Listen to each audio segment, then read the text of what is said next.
menggurui, mengajari, tidak. Kita akan belajar bersama-sama mengenai budaya positif. Kita akan menggali budaya positif apa saja yang telah ada di SD Negeri Bunga Cipakulat ini. Lalu apa yang belum ada kita perbaiki, dan selanjutnya menuju SD Negeri Bunga Cipaku yang lebih baik lagi ya. Selanjutnya saya akan bertanya kepada Bapak Ibu mengenai setuju atau tidak setuju. Yang pertama adalah hukuman dapat mendisiplinkan murid. Coba Pak Mujamil setuju atau tidak ya? Setuju. Baik. Oke, yang kedua, pemberian hukuman dengan hal positif seperti membaca atau membersihkan halaman sekolah dapat meningkatkan disiplin murid. Tidak. Bagaimana Bang Bun? Tidak. Boleh, kita simpan dulu jawabannya ya. Di sini belum ada yang benar atau belum ada yang salah ya. Kita simpan dulu. Lalu yang ketiga, memberi penghargaan dapat meningkatkan motivasi belajar murid. Tidak. Oke. Terima kasih. Selanjutnya. Nah, konsep inti budaya positif itu ada beberapa. Budaya disiplin positif, motivasi, keyakinan kelas, kebutuhan dasar, posisi kontrol, dan segitiga restitusi. Nah, selanjutnya kita akan membahas tentang disiplin positif dan nilai-nilai kebajikan. Nah, coba sekarang Bapak Ibu berpasangan dengan pasangannya. Ya. Yang tidak punya pasangan siapa? Pak Capek.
Ilusi bahwa kritik dan pembahasan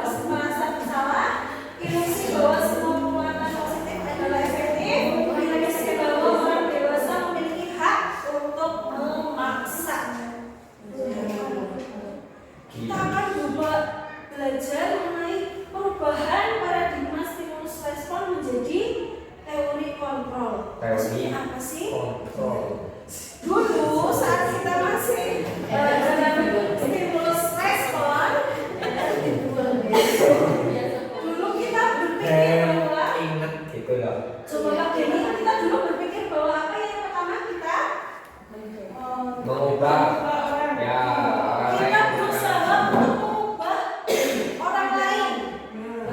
Pernahkah Bapak Ibu melakukannya? oh sering Bisa mengubah murid kita jadi harus seperti ini. untuk pintar Pintar. Nah, tapi dalam teori kontrol ini adalah kita berusaha memahami pandangan orang lain tentang dunia. Kita akan memahami cara orang lain memandang dunia. Yang kedua, dalam stimulus respon itu perilaku buruk dilihat sebagai kesalahan. Anak mencontek, kamu salah. Tapi dalam teori kontrol, semua perilaku memiliki tujuan. Mungkin anak yang mencontek karena apa? Iya, karena takut dimarahi ibunya. Karena ini nilainya bagus. Ya, mungkin mereka semua memiliki tujuan untuk melakukannya. Yang ketiga, orang lain bisa mengontrol saya. Nah, tapi ternyata setelah kita praktekkan, ternyata hanya kita sendiri yang bisa mengontrol diri kita. Percuma orang lain berkata A, B, C, tapi kalau diri kita tidak yakin, percuma. Lalu yang selanjutnya, saya bisa mengontrol orang lain. Nah, tapi dalam teori kontrol itu ternyata kita tidak bisa mengontrol orang lain, ya. Saya tidak bisa membuka tangan dari Bu Linda. Pemaksaan adalah saat bujukan gagal. Nah, ini kita sering memaksa. Pernahkah Bapak Ibu memaksa? Pernah. Ayo ini. Tapi dalam teori kontrol itu adanya kolaborasi dan konsensus menciptakan pilihan-pilihan baru. Kalau ada A, ya kita sebagai guru harus menciptakan pilihan baru.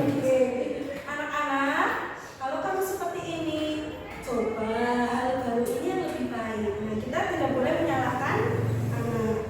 Selanjutnya, model berpikir menang atau kalah. Nah, ini dalam teori kontrol itu model berpikir menang-menang. Apa itu? Ya, win-win solution. Selanjutnya, disiplin. Disiplin itu apa ya? Bu Lena? Disiplin apa itu? Menurut saya. Menurut saya. Ya, menurut saya. Disiplin berarti sesuai dengan aturan, bisa Aturan. Iya, bisa Ya. Nah, dalam ini teori ya. Teori. Nah, ini disiplin ini membuat orang menggali potensinya menuju sebuah tujuan apa yang dia hargai. Disiplin itu sama saja menghargai dirinya sendiri, tidak menghargai aturan gitu Bu Lena. Bukan karena kita menghargai aturan, tapi karena kita menghargai diri sendiri. Namun dalam budaya kita, kata-kata disiplin telah berubah menjadi sesuatu yang dilakukan seorang pada orang lain untuk mendapatkan kepatuhan. Kecenderungan umum adalah menghubungkan kata disiplin dengan ketidaknyamanan, bukan dengan apa yang kita hargai. Banyak disiplin itu berpengaruh kepada diri kita, itu diri kita menjadi tidak nyaman, gitu ya Bapak Ibu. Nah, ini nilai-nilai kebajikan. Apa itu nilai-nilai kebajikan? Itu adalah nilai-nilai atau sifat-sifat yang positif yang ada dalam diri manusia. Apa saja? Nah, contohnya itu sudah ada dalam profil pelajar Pancasila itu ya. Ada beriman dan bertakwa kepada Tuhan Yang Maha Esa. Terus apa lagi Besok? berakhlak mulia, Mandiri, anarkis, berkebijakan global, berkebijakan dan kreatif. Nah, selanjutnya teori motivasi lingkungan. Nah, teori motivasi perilaku manusia. Hal ini tuh bertujuan untuk menghindari ketidaknyamanan. Apa yang akan terjadi apabila saya tidak melakukannya ya? Nah, ini untuk mendapatkan imbalan dan untuk menghargai diri sendiri. Ini ada motivasi eksternal dan internal. Kita lanjut saja. Ini merdeka menurut Ki Hajar Dewantara adalah apa ya? Seperti gimana Bu? Merdeka menurut Ki Hajar Dewantara. artinya merdeka itu tidak diperintah, tidak selalu tergantung dengan satu orang harus dikontrol. Jadi kita bisa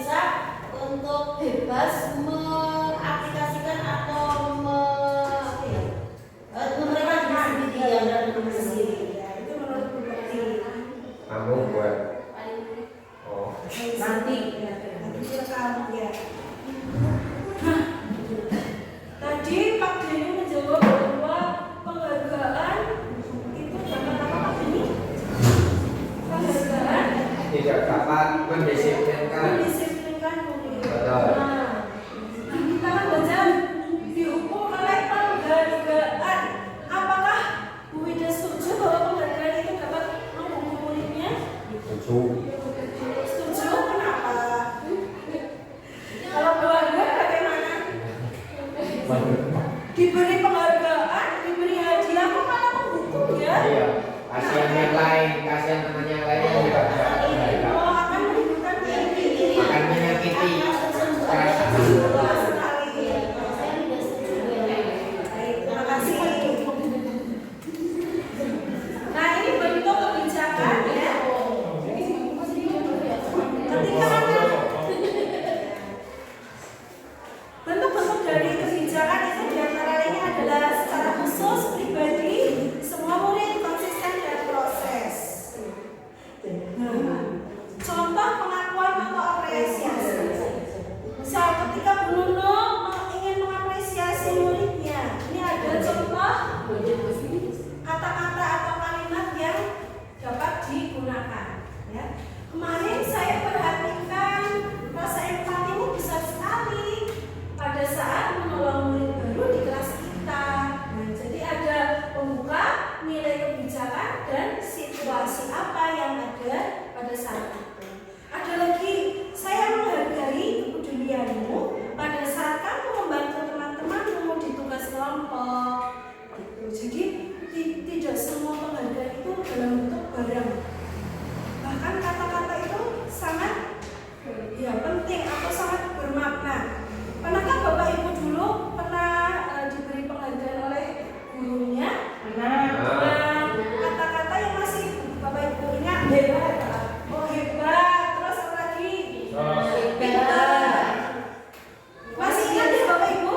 Masih. Padahal tidak ada bentuk barangnya, tapi masih mengenal dalam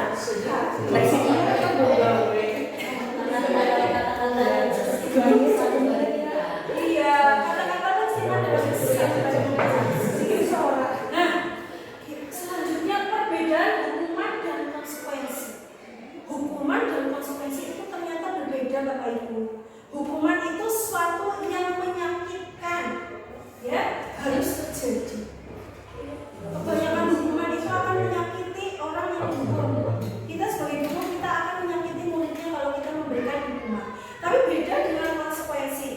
Ya, konsekuensi itu adalah akibat dari perbuatan siswa. Jadi itu akan lebih besar menimbulkan pembelajaran bagi diri siswa itu sendiri. Nah, mari kita kembali. Oke. Coba selanjutnya kita akan bermain. Ya. Pak Mujamil juga boleh maju Pak. Di sini ada kata mencatat 100 kali di dalam buku kalimat.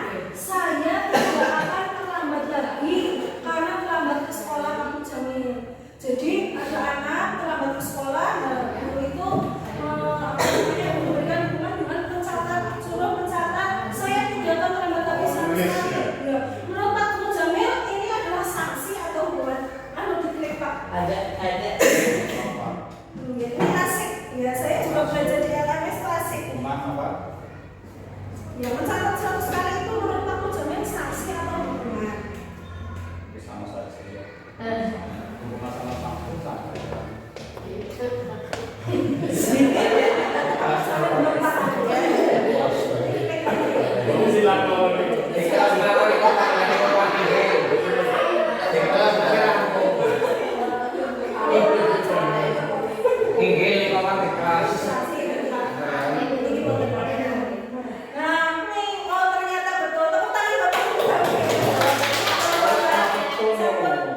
Lagi Pak sampai selesai Pak. Nanti keliling lapangan basket 2 kali. Lapangan basket 2 kali karena terlambat hadir di sekolah. Hukuman ya. Klik. Hukuman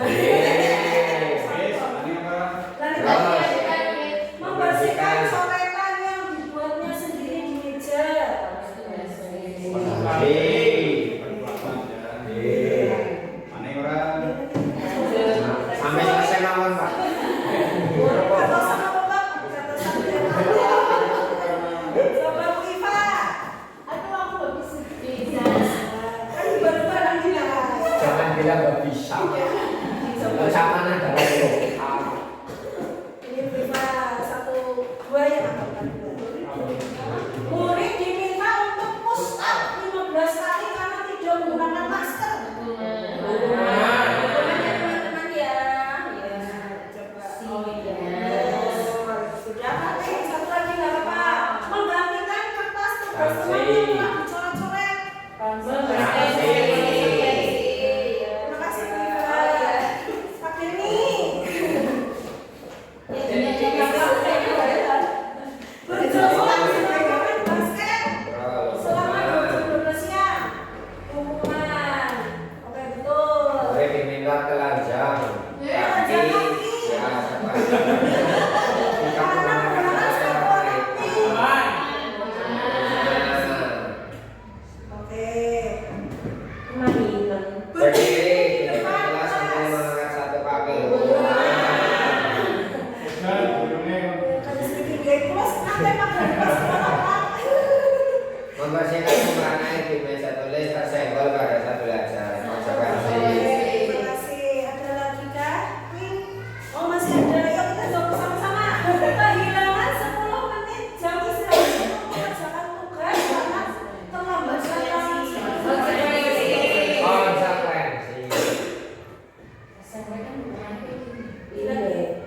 Duduk di bangku pinggir lapangan jam istirahat tidak diizinkan bermain di sembur. Oke.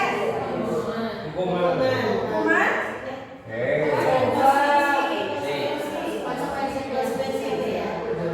Konsekuensi. Konsekuensi. Coba ya. Ya konsekuensi hukuman cedera itu Lambat dari 15 menit diminta 15 kali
bagi diri saya sendiri kaitannya dengan hukuman.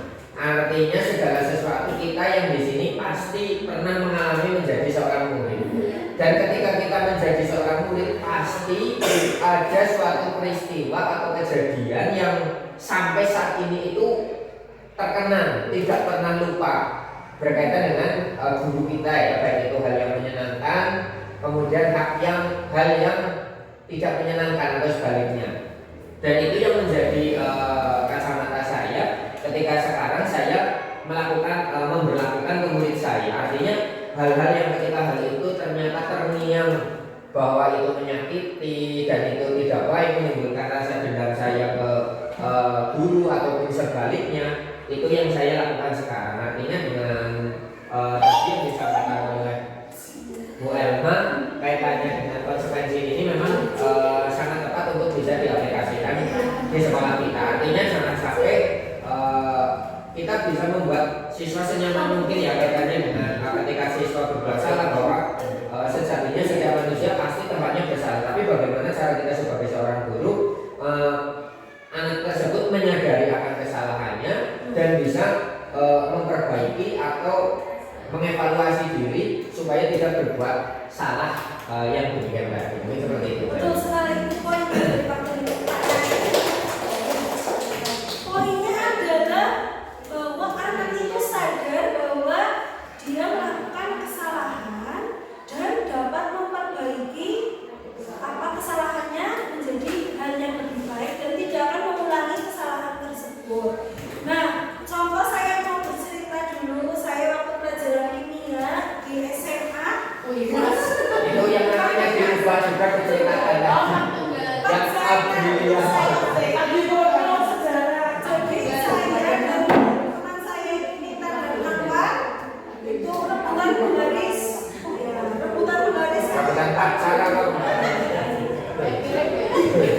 Apa itu bersikeras bahwa itu penggarisnya, padahal penggarisnya warna pink. Saya tahu penggaris itu punya teman saya Rita. Jadi saya, ini Rita, akhirnya kita ribut di belakang waktu pelajaran kimia dan kita bertiga suruh maju ke depan untuk berdiri. Nah kebetulan saya belum berkerudung, jadi rambut saya kecandar. Ini apa colokan itu namanya? Colokan Setrum. Oh, alhamdulillah. Saya iya namanya apa? Cantel. Berapa setrum ya? Maka teman-teman saya masih kejadian itu. Tapi hal itu tuh tidak membuat saya kapok. Tidak tahu bahwa saya tahu saya salah, tapi itu tidak membuat tidak membuat menjadi betul sekali. Malah itu penting. Kita sebagai seorang guru itu harus membuat konsekuensi ketika murid kita melakukan kesalahan dengan hal yang dapat membuatnya mengerti bahwa dia salah dan memperbaiki kesalahannya.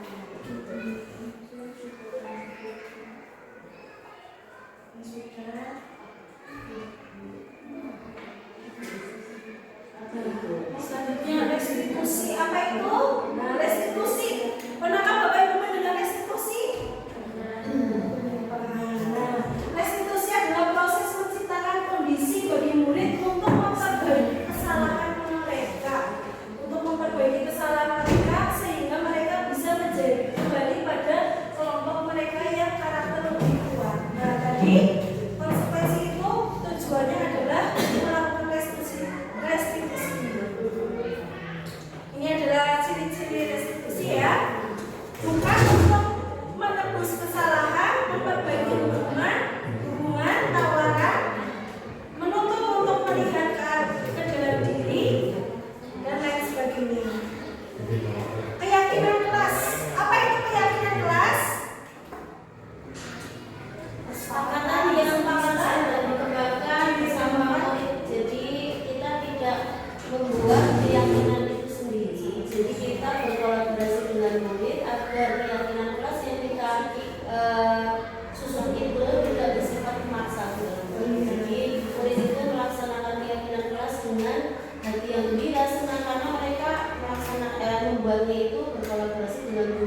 bukan guru yang menjadi diktator yang promosi dan promosi. Jadi suatu kesepakatan bersama dengan murid agar murid tidak terpaksa melakukan apa yang kita perintahkan, gitu ya. Sudah kan Bapak Ibu melakukannya? Di sekolah kita sudah itu siswa juga ketika kesepakatan kita misalkan ketika ada orang lain bicara siswa mendengarkan semua itu juga kesepakatan. Oh, betul.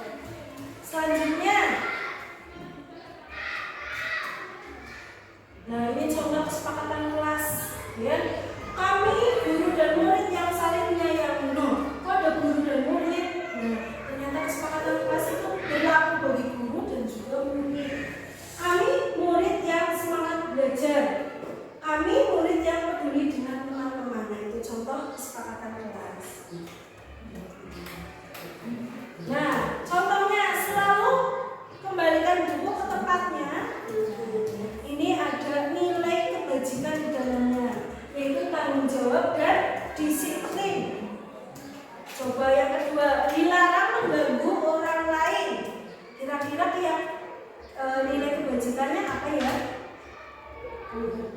Menghargai teman. Terima kasih Bu. Apa ini betul? Betul. Menghormati, menghargai teman. Selanjutnya, hadir di sekolah 15 menit sebelum pembelajaran dimulai. Apa ini? Disiplin. Ternyata menghormati. Berkomitmen. Nah, itu komitmen dengan peraturan sekolah. Dilarang melakukan kekerasan. Itu keselamatan, menghormati. Dilarang menggunakan narkoba. Kesehatan dan keselamatan. Bergantian atau menghubungi diri. Sabar, betul sekali. Nah, Bapak Ibu, kita sebagai manusia itu memiliki kebutuhan dasar, di antaranya adalah bertahan hidup, rasa kasih sayang, kesenangan, kebebasan, penguasaan. Semua ini itu harus ada dalam diri manusia, murid kita, bahkan diri kita sendiri. Pernahkah Bapak Ibu menemui murid yang sukanya bertanya hal-hal yang tidak penting, terus mencari perhatian? Pernah? Kira-kira murid tersebut sudah terpenuhi kebutuhan dasar manusianya atau belum? Apa yang belum terpenuhi? Yang mana yang kira-kira murid yang caper?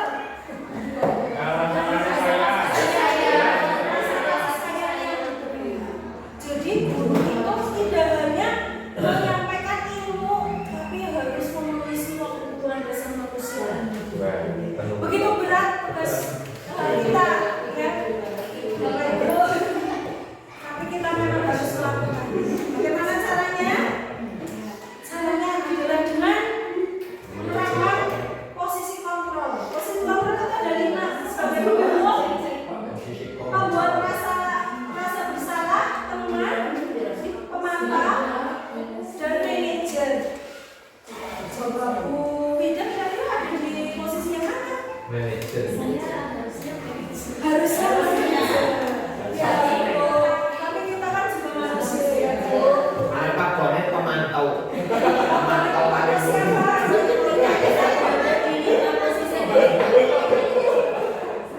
Kalau Kak Denny berada di 5 saya teman dan Iya. apalagi menghukum. Membuat rasa bersalah. Ya, kita sebagai guru juga manusia masih punya peran serta. Kita belajar bersama. Wajahnya kepupuk karena menjewer. Oh, iya. Tapi kita belajar bersama untuk menjadi seorang manajer dalam pembelajaran dalam sekolah. Manajer bagi diri kita sendiri dan murid-murid kita. Ayo kita belajar bersama-sama untuk menjadi manajer, ya. Teman dan pemantau. Teman boleh, ya. Nah, segitiga restitusi ini adalah segitiga restitusi. Adalah menstabilkan identitas, menyatakan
manusia yang sempurna. Gitu ya Bapak Ibu. Nah selanjutnya adalah validasi kebutuhan. Kamu bisa saja kan melakukan hal yang lebih buruk, tapi kamu tidak melakukannya kan? Contoh yang lain adalah kamu pasti punya alasan. Nah seperti yang Ibu Bakti tadi katakan, itu adalah dalam proses validasi kebutuhan Bapak Ibu. Dan yaitu menanyakan alasan. Setelah menanyakan alasan, itu guru berkata menanyakan keyakinan.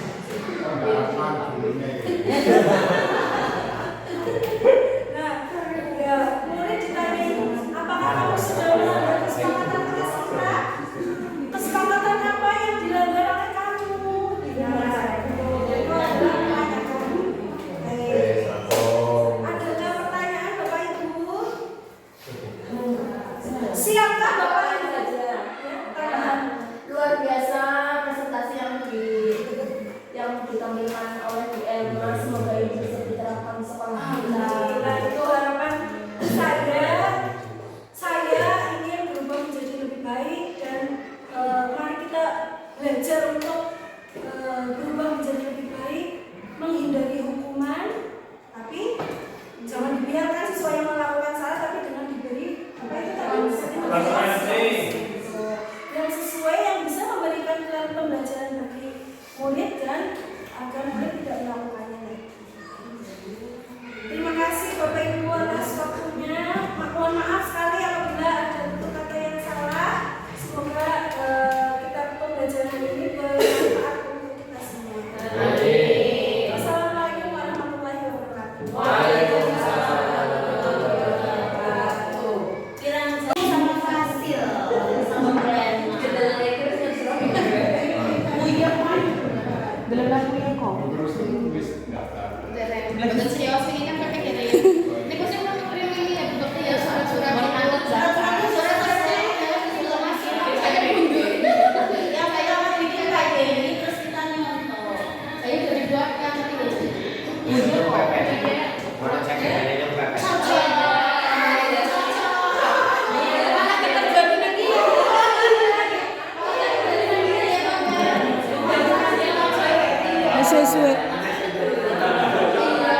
Suwe-suwe.